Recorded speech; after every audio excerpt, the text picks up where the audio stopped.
Salut à tous. Les ordinateurs et les technologies numériques sont devenus une partie intégrante et importante de notre vie depuis quelques temps maintenant. Ils ont même pris une place tellement importante que l'informatique, c'est un véritable champ de bataille aujourd'hui. Et non, je ne parle pas des débats passionnés sur Twitter ou les forums. Mais nos petits mecs intelligents et technophiles ne sont pas toujours du bon côté de la loi. La chose la plus inoffensive que les pirates peuvent faire, c'est de pirater ta messagerie, ou genre ton compte Facebook, ou autre réseau social. Mais des fois, ils vont si loin qu'ils deviennent une vraie menace pour la sécurité nationale. Et c'est là que le FBI peut intervenir. Aujourd'hui, je vais te parler des hackers les plus recherchés de notre histoire. Allez, let's go!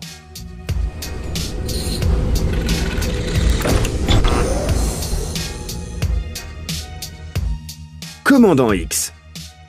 Cet homme, de son vrai nom Christopher Dwyer, a plus de 7000 followers sur Twitter. Et ça, alors qu'il est en fuite des autorités américaines depuis plus d'1 an. Le réflexe naturel serait de rester anonyme. Mais pas pour Christopher. Dwyer est téméraire, mais assez respecté dans la communauté mondiale du piratage. Il arrive non seulement à rester en contact avec ses fans, mais ridiculise même ouvertement ceux qui essayent de l'attraper. En plus, il y a plusieurs années, Commandant X a publié un livre décrivant son rôle dans le plus grand groupe de hackers, Anonymous, où il est rapidement passé de hacker ordinaire à un leader. On peut se dire que c'est peut-être pas le truc le plus intelligent à faire. D'écrire un livre sur une des organisations les plus recherchées du FBI. Mais le truc, c'est qu'après sa fuite des États-Unis, Commandant X a donné plein d'interviews. Donc le livre peut plus trop empirer quoi que ce soit. L'une des premières réalisations majeures du Commandant X pour Anonymous a été le piratage du site web gouvernemental de Santa Cruz. Il voulait protester contre la politique du gouvernement à l'égard des sans-abri. Et même si pour Dwyer c'était limite plus une blague qu'autre chose, les autorités l'ont condamné à 15 ans de prison. Sa réalisation la plus incroyable, montrant aussi la force de son caractère et de son idéologie, a été le piratage et la collecte de données de tous les citoyens égyptiens pendant les manifestations. Le principal objectif d'Anonymous était de faire une attaque psychologique contre le gouvernement égyptien. Pour réussir cette mission, Dwyer a dû travailler dans des conditions plutôt étranges. La journée, il travaillait tranquillement sur un projet dans l'un des cafés de San Francisco. Et la nuit, il dormait avec son ordinateur portable dans la ruelle derrière, continuant à collecter des données. Son évasion des États-Unis, quand le tribunal l'a libéré sous caution, ressemble vraiment à une scène d'un film d'espionnage. Il avait tout prévu. Commandant X avait créé un chemin de fer souterrain jusqu'à la frontière avec le Canada pour transporter les militants américains au Canada. Et au final, il a dû l'utiliser pour sa propre évasion. Hector Monségur. Voici un autre membre d'Anonymous. On pourrait presque dire qu'il est né le clavier dans la main, parce qu'il a vraiment commencé très jeune. Hector a été élevé par sa grand-mère, qui vivait dans un quartier pauvre de New York. Un jour, il a décidé d'aider sa famille financièrement, et a volé des données de cartes de crédit en utilisant ses compétences de hacker. Comme ça, il a pu payer ses factures et vivre sa vie tranquillement. Après avoir rejoint les Anonymous, Hector a reçu des missions bien plus sérieuses. Par exemple, il a piraté le site web du Premier ministre tunisien, où il a publié une lettre de soutien aux manifestants contre le gouvernement local.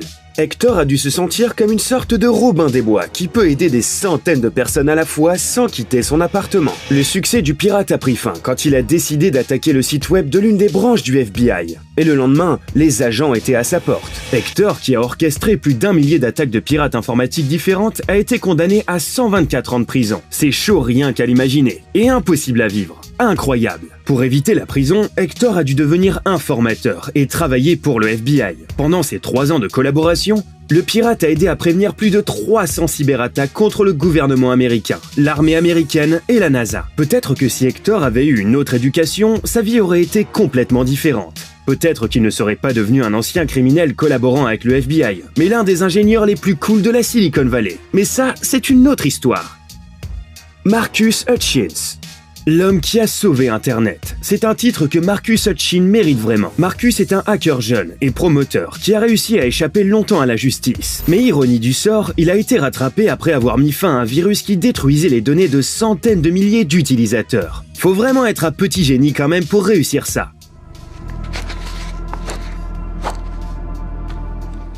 Déjà, ses parents lui prédisaient un grand avenir dans le domaine informatique. Mais les études informatiques ne lui ont pas donné ce qu'il voulait. Marcus s'ennuyait souvent, alors il a continué en solitaire. Il n'avait pas le droit de jouer à ses jeux favoris comme Call of Duty ou Counter-Strike, ce qu'il trouvait vraiment injuste. Peut-être que sa carrière de hacker n'était qu'une vengeance sur ses profs chiants au final. À l'âge de 13 ans, les parents ont offert à Marcus son premier ordinateur, qu'il a démonté et remonté en remplaçant certains composants. 1 an plus tard, il a créé le premier logiciel pour voler les mots de passe des internautes, après avoir découvert où Internet Explorer stocke les clés de chiffrement. 2 ans plus tard, il a quitté l'école. 3 ans plus tard, il a commencé à proposer ses services sur le Darknet. Son entreprise s'est bien déroulée. Il est très vite devenu un des principaux développeurs de logiciels pour le vol de données bancaires de milliers de personnes. Après son arrestation, il a avoué ses crimes. Le procès a duré plusieurs années et Marcus se préparait déjà mentalement à la prison à vie. Mais c'était sans compter sur une tournure assez inattendue. Le juge a décidé d'effacer toutes les accusations, disant que sauver le monde d'un virus détruisant tout sur son passage l'emportait sur les crimes que le pirate avait commis.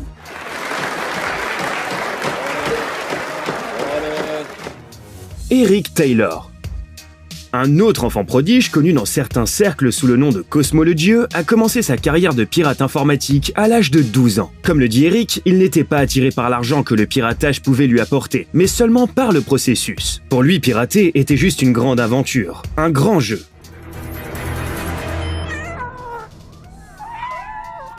Après avoir trouvé des personnes partageant la même idéologie sur le net, Taylor s'est associé à ces personnes pour cibler et récupérer les données des utilisateurs à partir de sites web comme Amazon, Apple et Netflix, même si ces sociétés nient avoir été piratées. Quand il s'ennuyait, il envoyait des appels à l'aide à la police pour des crimes violents et gore. Évidemment, quand les policiers arrivaient sur place, ils ne trouvaient rien.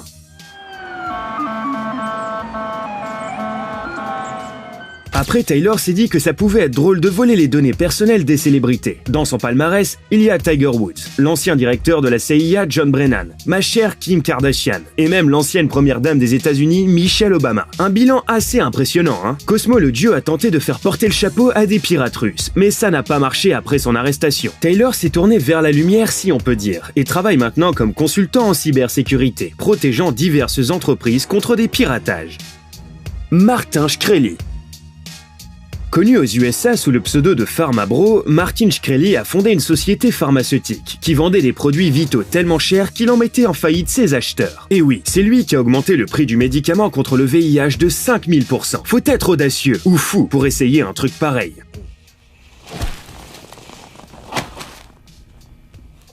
Et en même temps, Shkreli a réussi à tromper ses investisseurs en leur mentant sur la gestion de 2 grands fonds. Sauf que sa fraude a été relevée au grand jour. Shkreli a été condamné à 7 ans de prison, avec saisie de tous ses avoirs fiscaux et de ses biens. Étonnamment, il était le propriétaire du seul exemplaire de l'un des disques du groupe de rap Wu-Tang Clan, ainsi que d'un tableau rare de Picasso.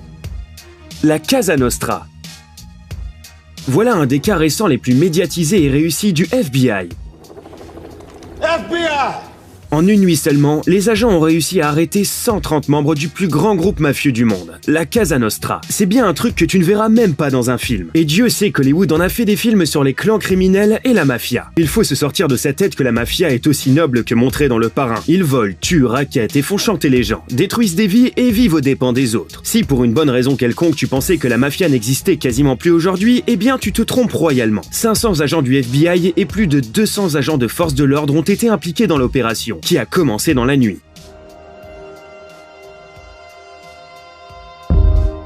À 11h, plus d'une centaine de personnes étaient arrêtées. L'opération n'a duré qu'une journée. Elle a été suivie d'un procès très médiatisé, qui a porté un coup dur aux activités de la mafia sur la côte est de l'Amérique.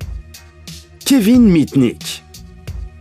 Voilà un des hackers les plus vieux et les plus célèbres de notre monde. Quand il était adolescent, c'était l'aube de l'ère informatique, et quelques entreprises passaient déjà au numérique. Mitnick s'est tout de suite attaqué aux grandes entreprises comme IBM, Motorola et Nokia. En 1985, il était déjà le hacker le plus recherché au monde. Il a fallu plusieurs années pour le retrouver, et contrairement aux autres hackers dont j'ai parlé aujourd'hui, il a dû passer un certain temps en prison. Après avoir été relâché, le pirate a décidé de passer du côté de la force, et est devenu un consultant privé en cybersécurité. Mais le truc, c'est que ce rôle n'a pas pleinement satisfait ses ambitions. C'est pourquoi il reste aujourd'hui une figure assez ambiguë. Il a créé une entreprise qui vend des outils de piratage à des entreprises d'État. Mitnick garantit l'exclusivité et la sécurité complète des produits pour les clients, dont il refuse évidemment de divulguer les noms. C'est une question assez controversée d'un point de vue éthique. D'une part, ça peut aider à réduire la menace de groupes dangereux, mais d'un autre côté, qui sait, peut-être que le gouvernement peut se faufiler dans ton ordi pour voir si t'as pas fait des téléchargements illégaux. Ça, on ne saura peut-être jamais, et c'est à toi de dire si t'y crois ou pas.